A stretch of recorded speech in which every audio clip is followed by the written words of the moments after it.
લોકસાહિત્ય ગુજરાતી ચેનલમાં આપ સૌનું હાર્દિક સ્વાગત છે। મિત્રો, તમે નવા હો તો અમારી ચેનલને લાઇક, શેર અને સબસ્ક્રાઇબ કરવાનું ભૂલશો નહીં। પછી બેનો બેનો ભેગા થઈ કોઈ દી વાતો સાંભળ્યો તમે?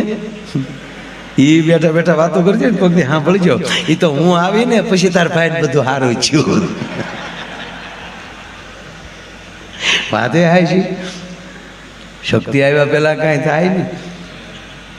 હે 8 ના ફોન આવે તેમ ફોન કરીને ફોન મૂકે અત્યારે નહીં કામ થાય, પણ તમે ફોન ઉપાડો ને જી જી ખબર પડી જાય કોનો ફોન આવ્યો। હોમ મિનિસ્ટરનો જ ફોન હોય, ભલ ભલા સીધી દોરીમાં હાલવા પડે। બોલો, નહીં થવું જ જોઈએ, એ જ રીતે રહેવું જોઈએ, એમાં કોઈ સવાલ નહીં હો ભાઈ। હા, કીધું કરવું જ જોવે।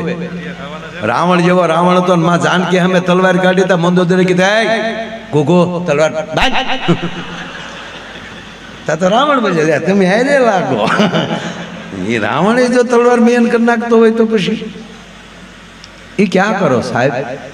ભગવાન કૃષ્ણ પણ વ્રજ કે એમ જો રમતો હોય, ગોપીઓ કે એમ રમતો હોય, અભિમાન ન આવી જાય, ધ્યાન રાખવાનું રહે। જો આપણે હવના ધંધામાં જવું જ પડે। એક અમારો ધંધો એવો છે કે એક પંથને દો કાજ, ભજન થાય એને પોચું પોચું મળ્યા કરે।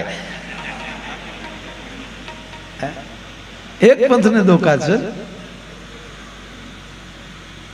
એક તો એના નામના ભજન લેવ, એનું ભજન થાય, આપ જેવા મહાપુરુષોના દર્શન થાય।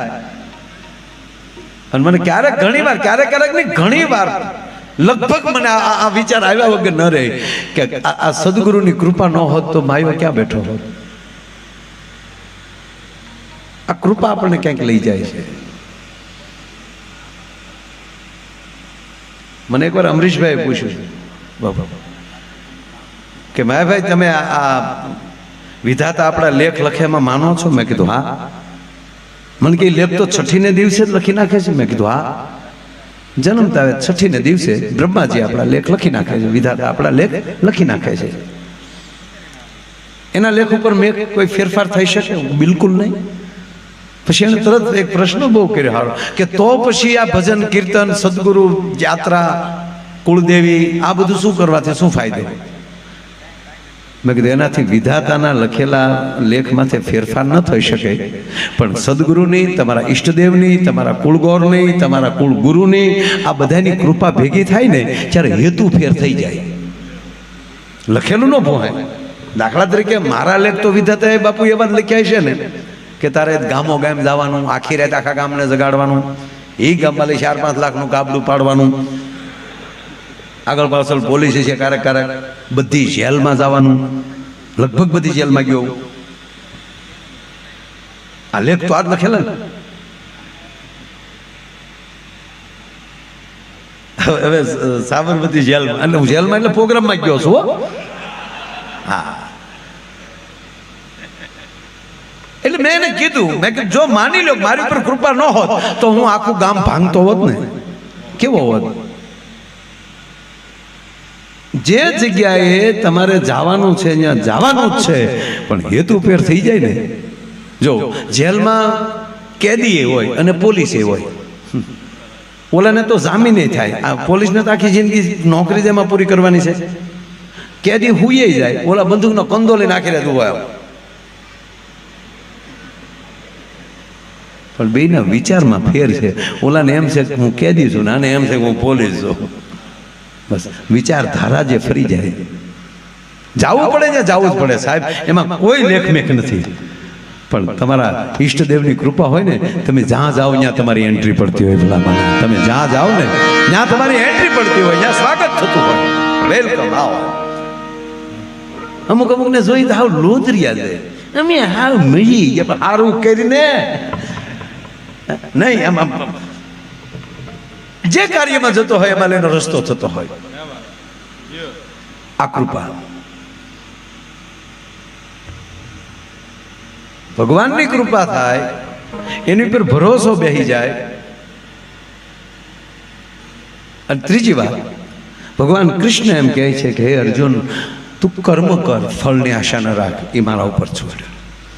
બાપુ સુદામાને કેટલો ભરોસો હશે, આખી જિંદગી એનું કર્મ જ કર્યું એને કે બસ હું કૃષ્ણનો ભગવાનનો હું આ ધર્મનો હું પ્રચાર કરું. હું એક બ્રાહ્મણ છું.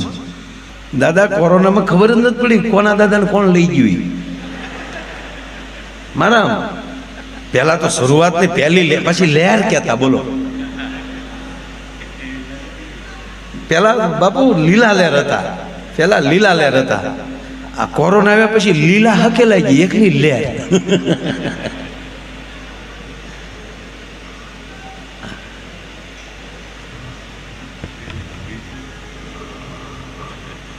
કેટલી લહેર હતી?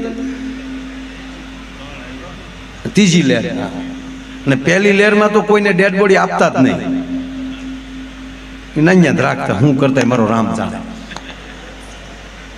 પણ આના ઉપરથી નથી લાગતું કે હવે 18 વર્ષને એક થવાની જરૂર છે.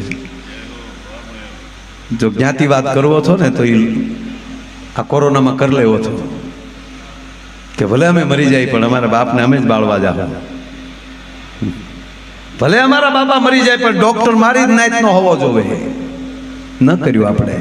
ઈશ્વરે આપણે બ્લેક હોલમાં નાખી દીધા કે લ્યો તમને ફાકો છે ને કે અમે 11 ભાઈઓ છે 15 ભાઈઓ છે, જાવજો ખબર કાઢવા. કાસ તો વટો બારી માં લીધો છે. જાજા હું કહો છો બગા હું ખાતા છે એવું લાગ્યું. બગા હું નહીં પતા હું ખાતો તો તારો ડોહો.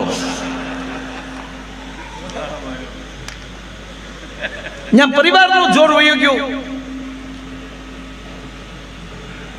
અને ઈશ્વરે આપેલું ઓક્સિજન જે આપણે લઈ રહ્યા છીએ એ ઓક્સિજનની કિંમત શું કહેવાય એ ઈશ્વરે દેખાડી દીધી.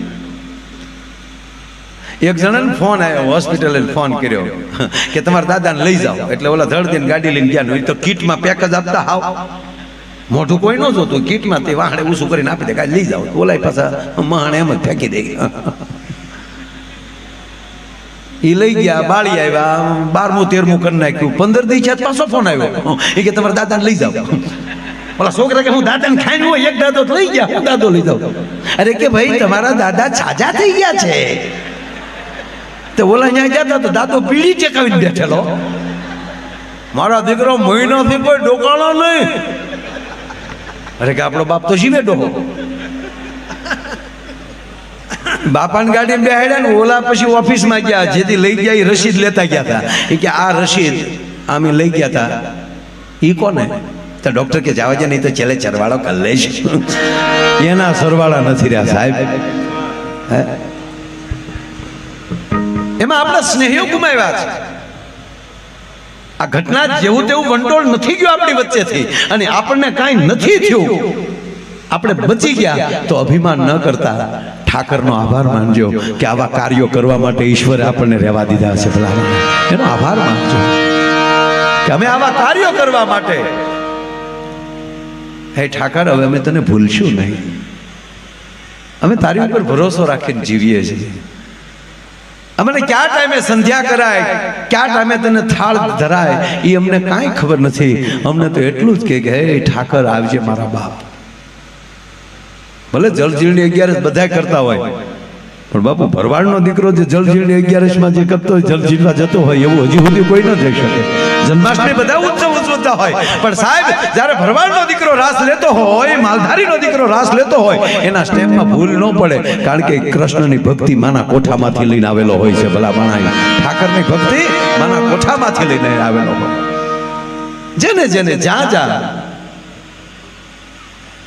બાકી તો આ તો જો ભાઈ ફાવે તો જ ફાવે, બાકી ન ફાવે. હરખું ઉતરી જાય બધું, હાંગો પાંગ. આપણે તો તોય ભાઈ આ બેનું જેવું આપણે હપ નહીં. જો આ બેઠ્યું ને માવું એ જોઈ ગંગાજીને કીર્તન ગાય. સવારમાં વહેલા કેટલા જાગીને રિક્ષામાં બેહીને જાય એ આપણે જોયું. હે તમે જોવો તો ખરા.